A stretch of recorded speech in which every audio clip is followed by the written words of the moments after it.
Donald Trump is in no position to dictate terms, not at home, not abroad, certainly not to India.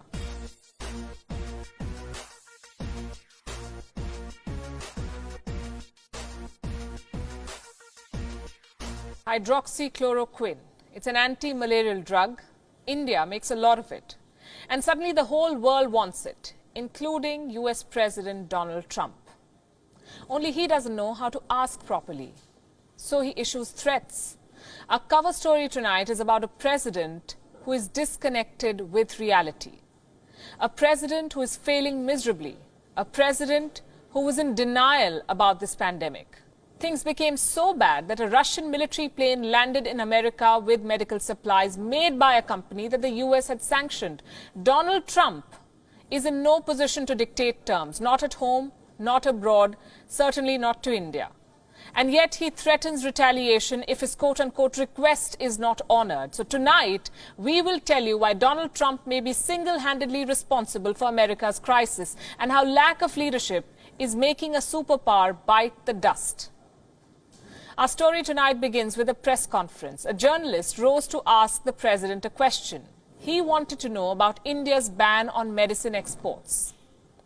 India had banned the export of medicine, specifically of hydroxychloroquine, a potential, I want to underline that, a potential cure for coronavirus. The journalist wanted to know how President Trump would deal with this ban. Trump replied with a threat. And I said, we'd appreciate your allowing our supply to come out. If he doesn't allow it to come out, that would be okay. But of course, there may be retaliation. Why wouldn't there be?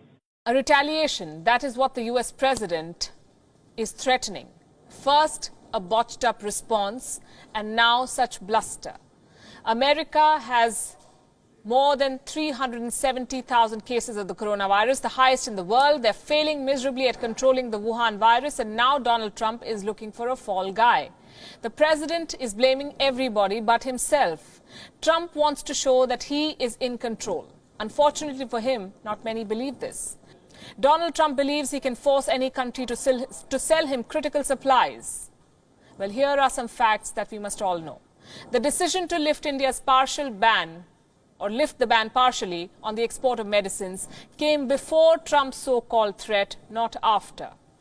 India, remember, had requests from 30-odd countries for medicines. So India decided to help those in need. That's what any mature country would do. Let me repeat, India's decision came before the president hinted at retaliation, not after. So we should dismiss Trump's comments as his trademark grandstanding. India has decided that neighborhood comes first. It will give medicines to countries that need it most. As for this medicine, hydroxychloroquine, here's the thing. Trump is betting big on it. It is being called the miracle drug, but it is not a proven cure. Scientists will not vouch for it. There is no proven cure for the Wuhan coronavirus. It's all trial and error right now. Hydroxychloroquine has been given to some patients around the world. They have shown positive signs, but doctors are not widely prescribing it because the evidence is limited.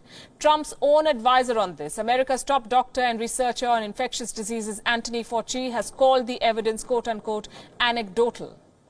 But the president will have none of it. He wants to be seen as finally doing something. So he's buying 100,000 body bags, and he's insisting on a medicine that may or may not work. And this alone should explain why America is in such a mess.